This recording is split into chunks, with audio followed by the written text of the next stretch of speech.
इतवार के दिन गृह प्रवेश का निमंत्रण देने मैं सरजू के घर जा पहुंची। घर क्या था, एक छोटा सा झोपड़ा था। झोपड़े के भीतर एक चूल्हा, बगल में कुछ गिने चुने बर्तन, झोपड़े की छत से लटकती रस्सी पर झूलते कुछ मटमैले कपड़े और फर्श पर फटा पुराना जर्जर बिस्तर पड़ा था। सरजू ने मुझे अंदर बुलाया और सीमेंट की एक प्लास्टिक थैली को बिछाकर बड़ी विनम्रता के साथ मुझे उस पर बैठने के लिए कहा और खुद बिस्तर की बनी गठरी पर बैठ गया। मैंने कहा, सरजू, कल हम गृह प्रवेश करने जा रहे हैं। तुम्हें निमंत्रण देने आई हूँ। तुम्हें अपने परिवार के साथ आना है। रामू, बिरजू, टेंटप्पा, किशन, बसवराज सबको बुलाने जा रही हूँ। तुम्हें आना ही होगा, कोई बहाना नहीं चलेगा। सरजू की आंखों में पानी उभर आया। गदगद स्वर में उसने कहा, मेम साहब, हमरे इन हाथों ने अब तक कितनी सड़कें बनाई और कितने मकान, ई की कोई गिनती नाही हमरे पास। हमका याद भी नाही। हमका सिर्फ इतना याद है कि सवेरे दाल चावल खाकर कुछ डिब्बे में बांधकर चौराहे पर जाकर खड़े हो जाना है।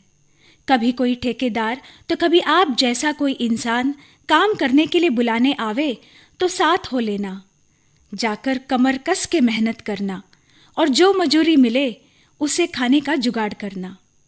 एक रोज काम नाही तो खाना मिलना मुश्किल। लोगों को हमारी ज़रूरत मकान बनकर तैयार होने तक होवे, उसके बाद नहीं। उसके बाद उस मकान पर हमारा कोई अधिकार नहीं रहत। दूसरों के मकान बनाने वाले हम सारा जीवन झोपड़ों में गुजार देते हैं। जिस रोज़ आपका मकान बनकर तैयार होता है, उस रोज़ हमारा झोपड़ा दूसरी जगह जा बसने के लिए टूटकर बिखर जात है। बहुत कड़वी सच्चाई बोल गया था सरजू। दिल तो कर रहा था कि उसे सुनूं, पर मुझे देर हो रही थी।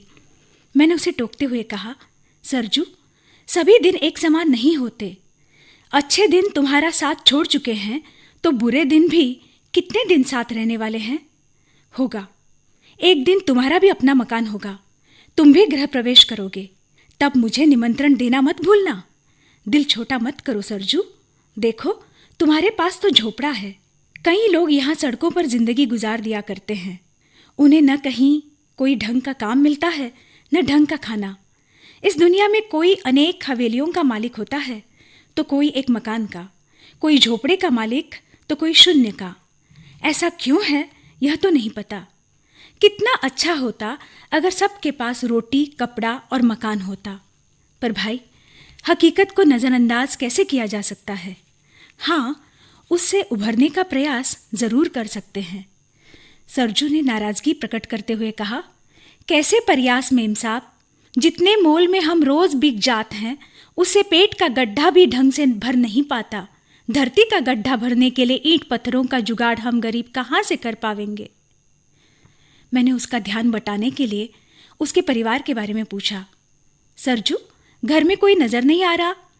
तुम्हारे बीवी बच्चे कहाँ हैं? सरजू ने रुआसा होकर कहा, मेम साहब, आज हमारी तबीयत खराब रही, इस वास्ते हम घर पर रहे। हमारी औरत काम पर गई है, अभी आती होगी। बच्चे गली में हुड़दंग मचा रहे होंगे। कितने बच्चे हैं तुम्हारे? मैंने उत्सुकतावश पूछ लिया। 5 मेम साहब, सरजू ने बेझिझक कह दिया। मेरी समझ में नहीं आया इस पर मैं क्या कहूँ। मैं अवाक रह गई। इतने में सरजू की बीवी काम से घर लौटी। मुझे देखकर एक पल के लिए ठिठक गई। सरजू ने परिचय कराया तो मुस्कुराने लगी। मजदूर की भूमिका का चोगा उतारकर गृहिणी की भूमिका में दाखिल हुई। सरजू से कुछ खुसर फुसर करने लगी और फिर मुझसे पूछा, मेम साहब, तुम क्या पियोगी? दुकान से कुछ ठंडा ले आऊं?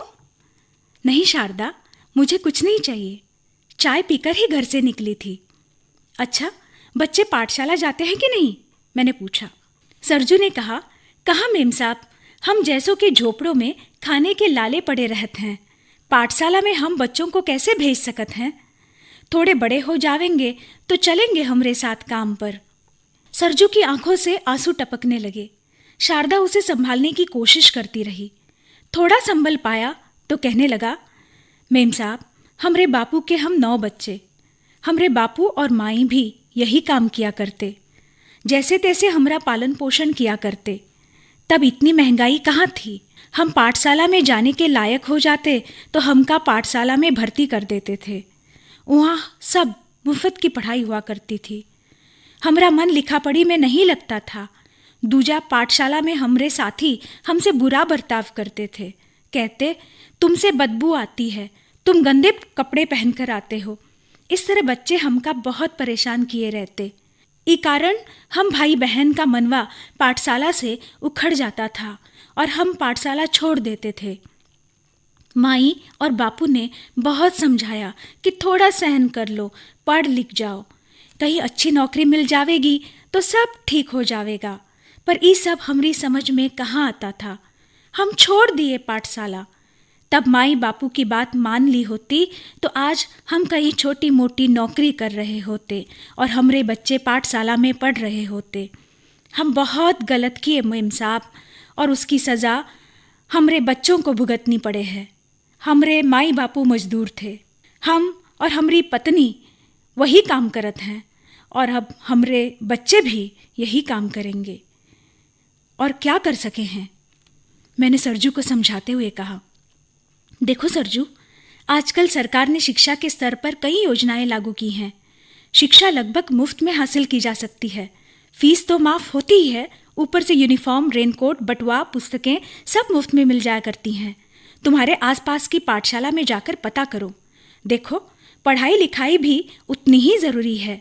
पढ़ लिखने के बाद भी नौकरी न मिले और यही काम करना पड़े तो बात अलग है। तुम्हारे बापू ने तुम सबको पढ़ाना चाहा, तुम लोग हालात का सामना नहीं कर पाए और शिक्षा से मुंह फेर लिया। तुमने अपने बच्चों के संदर्भ में भी अभी तक कुछ नहीं किया। कल यही बच्चे तुम दोनों को कोसेंगे, कहेंगे हमारे माँ बापू ने हमें पाठशाला तक नहीं भेजा। तुमने महंगाई की बात की।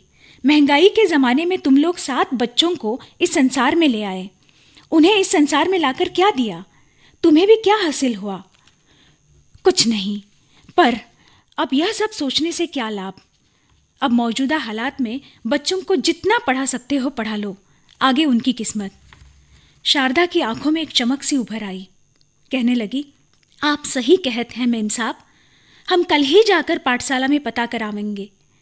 वैसे भी बच्चे गली में हुड़दंग मचाते रहते हैं। पाठशाला में जावेंगे तो 2 आखर पढ़ पावेंगे। इसके वास्ते हमका थोड़ा और कष्ट उठाना पड़ा तो कौनो हरज नाही। तभी गली में से किसी के आने की आहट सुनाई दी। 2-3 आदमी पूछताछ करते आ रहे थे। वे सरजू के झोपड़े के सामने आकर खड़े हुए। कहने लगे, नया कॉम्प्लेक्स बन रहा है, 4-5 महीनों का काम है, एक दिन के 800 मिलेंगे। कल 9 बजे तक पास वाले शहर में नगरपालिका के पास जो खुली जगह है वहाँ काम शुरू करना है।